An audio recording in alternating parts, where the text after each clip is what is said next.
Hi guys, it is April from Getting Hugo with It. Today I'm here to give you some recommendations for Quarantineathon. So let's get into it.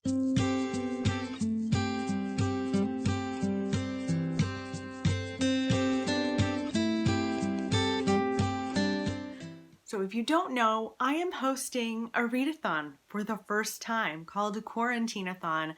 It's happening from May 3rd to the 30th. It's basically for the month of May. Whether you are staying home like me or whether you are respecting social distancing, this whole Quarantineathon, read-a-thon is meant to really encourage people to respect the rules and to give some bookish reasons to do so. So I'm going to link in the description box below my Quarantineathon video where I explained Quarantineathon totally, and in this video I'm going to give you some recommendations for books that you could pick up for the different prompts. I've got a huge stack here, so I'm gonna just dive right in.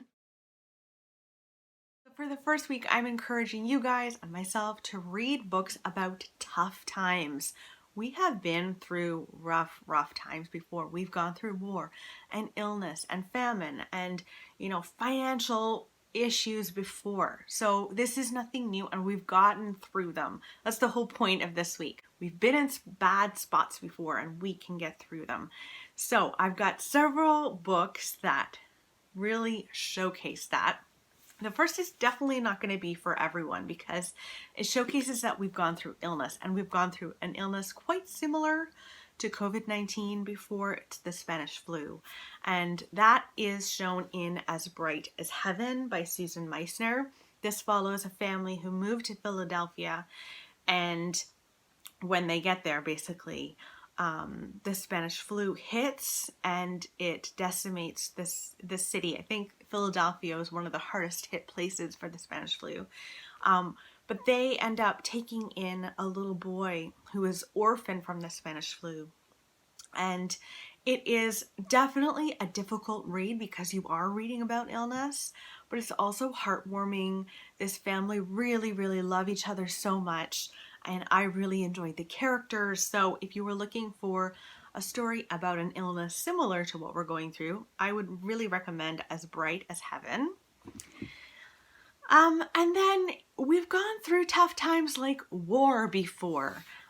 So I wanted to recommend The Book Thief to you by Marcus Zizek. This is a World War II historical fiction book about a little girl named Liesel who lives in Germany. She's taken in by a couple, and they do not hold the same belief system as the country itself in this time. And they actually take in a Jewish man and hide him away. And it's about her trying to get through the war, trying to have a childhood during the war. And it's about the books that bring her hope and bring other people hope. It's about found family, and I really loved The Book Thief. I'd also recommend it's hard to say this, the Guernsey Literary and Potato Peel Pie Society. Did I do it? I think so. I don't have that book anymore, but I really did enjoy this. This is about a group of friends who survived the occupation of Guernsey during World War II. And it's about their friendship. They create this little random club that doesn't actually have a purpose other than to talk about what in the world are we going to do with these Germans, occupying our little town. And we meet a writer who starts writing back and forth with some of the members and eventually meets them. And it's strange because it does have hard moments in here, but it's also incredibly heartwarming as well. And you'll fall in love with these characters. If you're looking for books about war where there's a lot of heartwarming elements to them, I would recommend those ones for sure. Now, we've also gone through financial, major distress in the world. In the Great Depression, a lot of families really, really struggled, and that is evident in Water for Elephants. This follows a young man who joins the circus and he meets a woman there and falls in love, and she is sadly and unfortunately romantically tied to the very abusive man running this circus. And it is about their love story. I enjoyed it. It's not on my shelves anymore, but that is a great one for the Great Depression, as well as Of Mice and Men by John Steinbeck, which I haven't read in so long. I read that in high school, I think grade 10 or grade 9. So a long time ago. But in that book, many of you will already know, we meet two men who are basically going from farm to farm, trying to help out, trying to find work, because this is the Great Depression, and it's what happens to them while they're there. That one is, so I hope that those give you an idea of what you could read for the first week. For the second week, I really want us all to read a book about the people who are most at risk of COVID-19. So I've got several examples of those people, and really I'm encouraging everyone to stay at home and social distance for those people. So there are multiple people who are super at risk of this. First and foremost are the elderly. So I've got many books here that give examples of elderly people.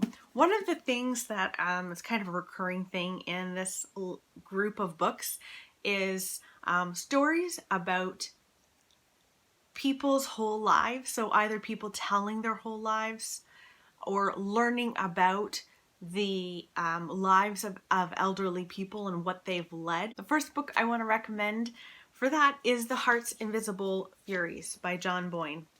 Now in this book you follow Cyril Avery living in Ireland, and you meet him throughout his entire life, even before he was born.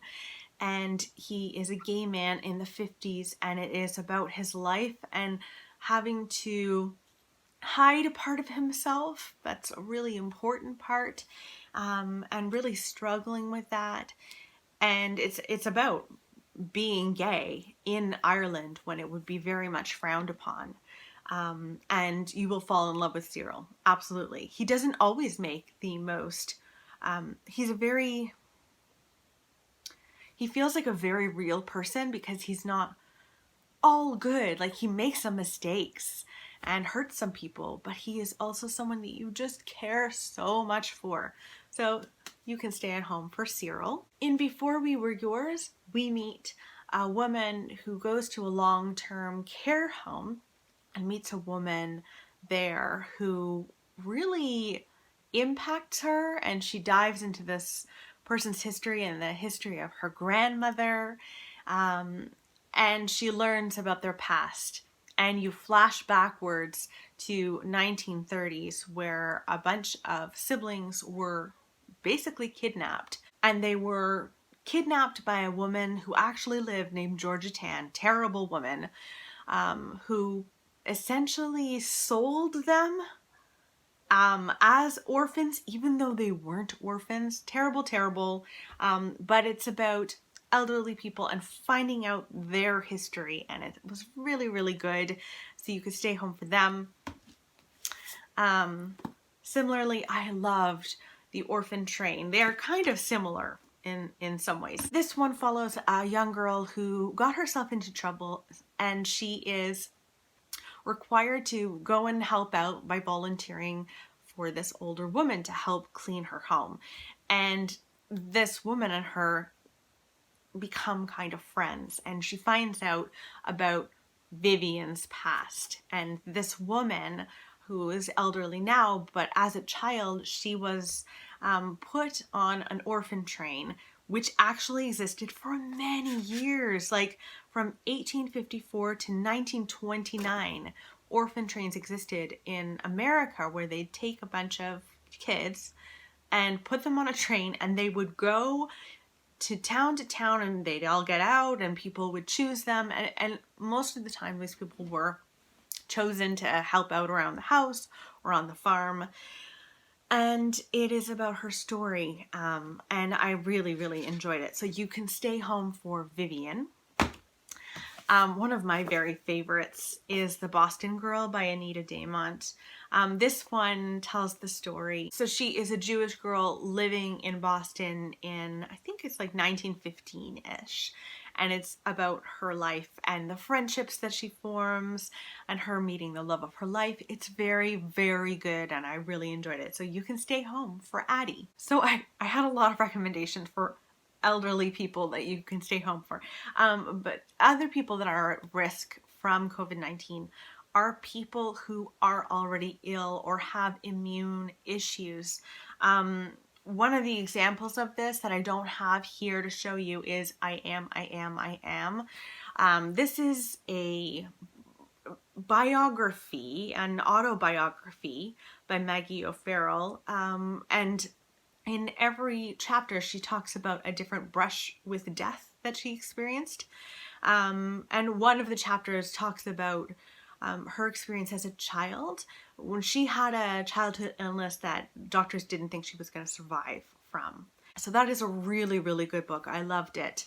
And then there's also Little Women. Beth in Little Women is very ill, and you cannot help but fall in love with Beth. She's probably the most lovable character in Little Women, and I just love this book. I actually haven't finished the entire book. I thought I had, but I had only read half of it because I had another version. Anyway, that's another story.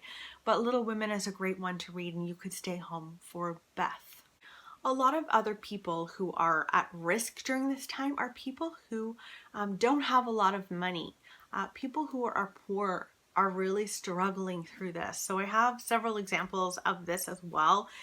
So you could read Hillbilly Elegy. It is written from a man who grew up quite poor in America, and he talks about the working class in America and his grandparents in particular and how they lived, and it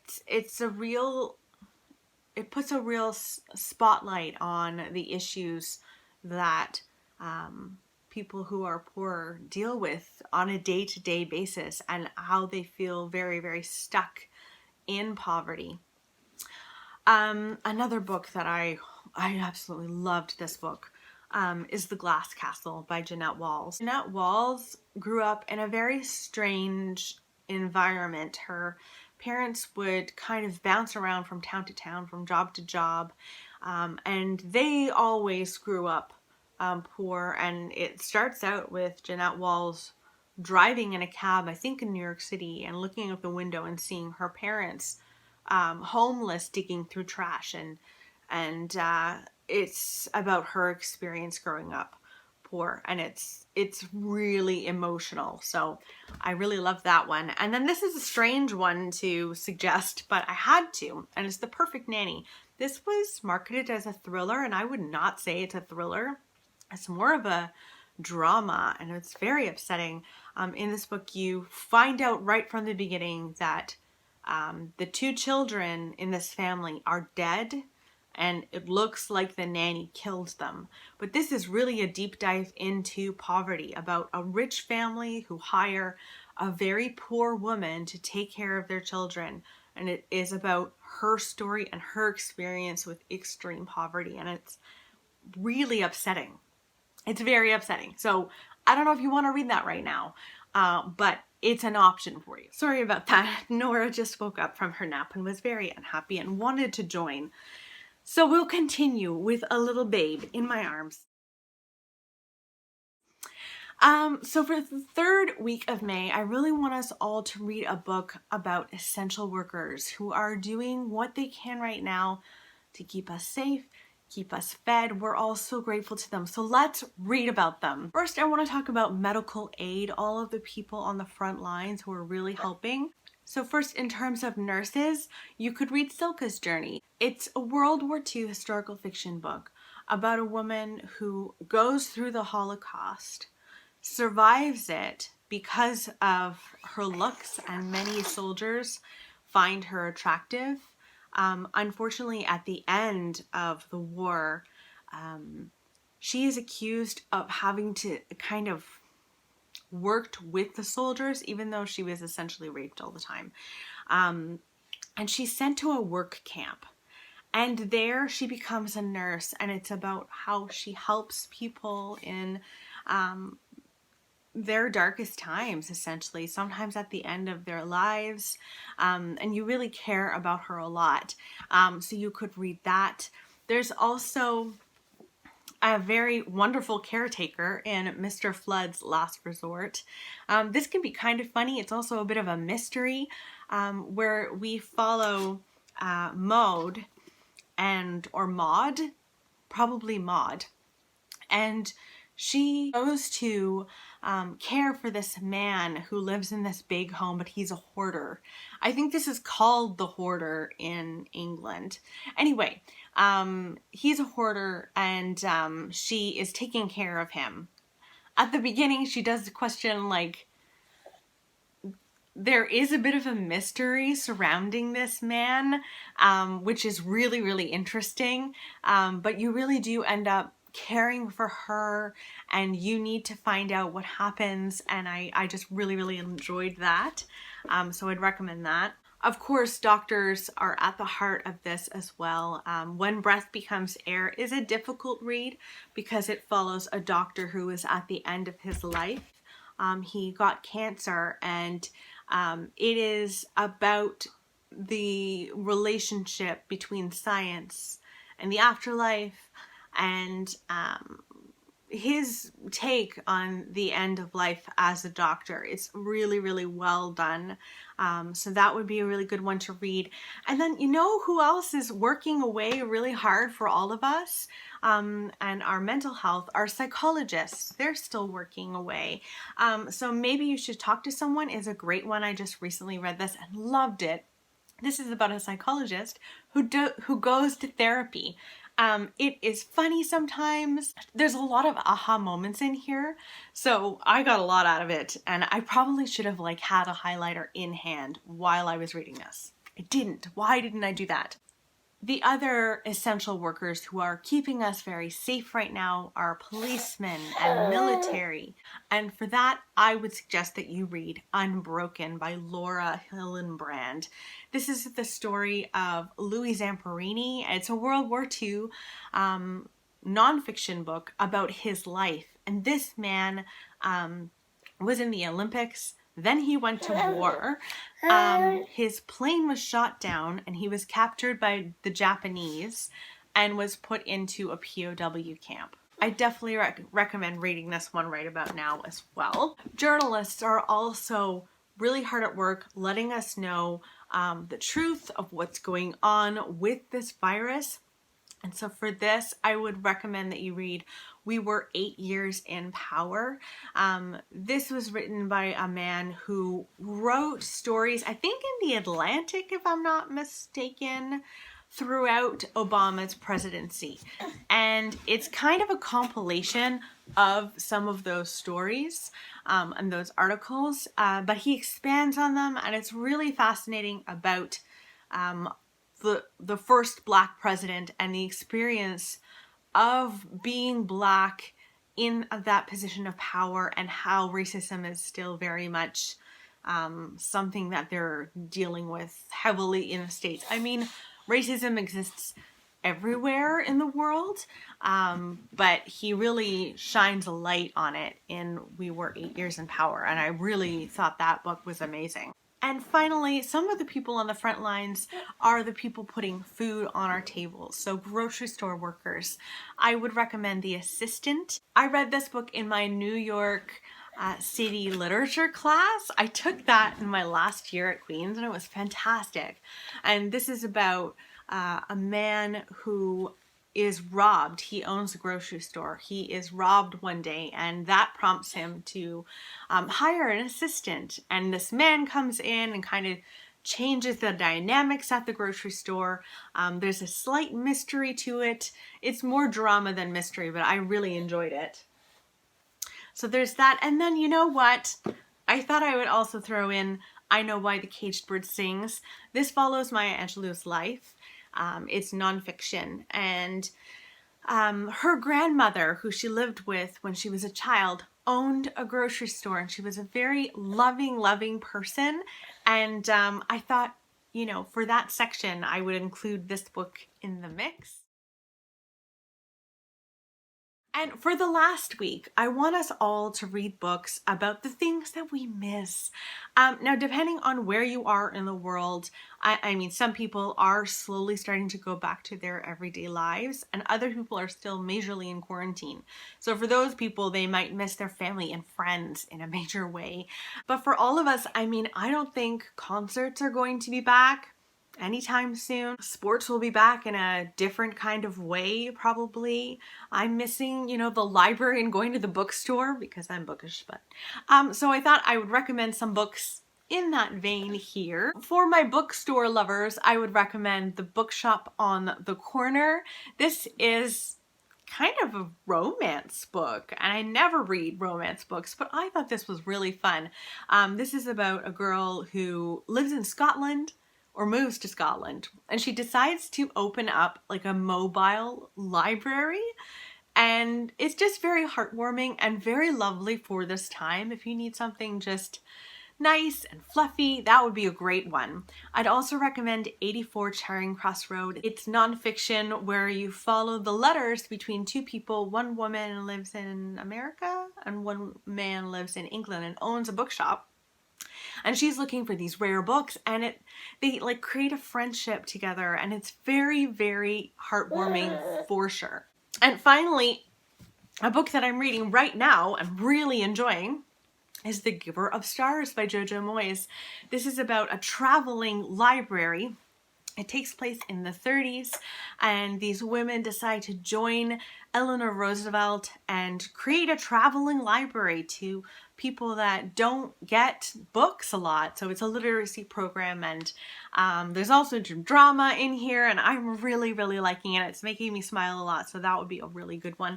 If you bookish people like me are missing your libraries and your bookstores right now. I'm not really a sports fan, so I don't have any sports suggestions, but I do have like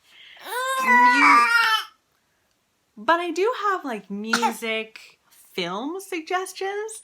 For music, if you're missing going to concerts, why don't you read Daisy Jones and the Six? That would be a really good one to read right now. It follows a band called Daisy Jones and the Six, and it's all told in interviews, and it's about how the band got together and why they broke up. You finally find out why they broke up. And that's a good one to read. Another good one to read if you're missing like films and stuff is also by Taylor Jenkins Reid, and that is The Seven Husbands of Evelyn Hugo. And in this book, you follow Evelyn when she is an aspiring actress in the 50s, and you follow her trying to claw her way up to the top in Hollywood. It was a lot of fun, so I would recommend that if you're missing your movies. Now, if you're like me and you're still in quarantine and still at home, I'd recommend some books maybe for those of you missing family and friends. I loved the friendship in Dear Mrs. Bird between Evelyn and Bunty. It's World War II. They have both moved to London and share a flat together, and Evelyn has gone to work at a newspaper. She thinks it's all going to be like frontline work, but in the end she is helping with a women's column. In any case, it really is the friendship between Evelyn and Bunty I really enjoyed, so I would recommend that if you're missing your friends. Also, if you're missing your friends, I mean, Eleanor Oliphant is completely fine. It's just so heartwarming. It follows Eleanor. It's very standoffish. You discover why as you go on. And she becomes friends with an older man who falls in the street, and the IT guy in her office who goes to try and help this older man. And it's about their friendship together and how they kind of like help to bring her out of her shell. And it's just lovely. One nonfiction family saga that I thought was unbelievable was Wild Swans. It is very difficult to read. It's takes place in China and follows the Mao regime and how 3 generations of women deal with it and how they survive, and it's very intense. But I thought that one would be a good one for family. And then a more heartwarming family, I would say, is This Is How It Always Is by Laurie Frankel. And this follows a family, a very big family. This mother has had, like, was it 6 boys? Something crazy like that. 5 boys. The youngest is Claude, and Claude really feels much more comfortable wearing dresses. And it is about his transitioning to becoming a girl. And the parents are so incredibly supportive. This is how parents should act and be with their children, just completely accepting and supportive. I really loved this family so much. So for a heartwarming, very supportive family, I would recommend This Is How It Always Is. And then maybe you're missing travel, and there are so many that I could recommend, but I don't know where you live in the world. Maybe read a book about a place that you'd love to go. If you want to go to Ireland, you could read The Heart's Invisible Furies. I don't know where you want to go, but you could read a book of a place that you'd love to go. I think that would be wonderful. I hope that this video gave you some good ideas of what you could pick up for Quarantineathon. Are you going to participate? I really hope that you will. The next video that will be coming out about Quarantineathon is my TBR. So that'll be coming shortly. I'd love to know in the comments below what you're planning to read. Also, if you are a booktuber and you are going to be participating in Quarantineathon, I would love to see a Quarantineathon TBR from you. I hope you guys are well, and I'll talk with you soon. Bye, guys!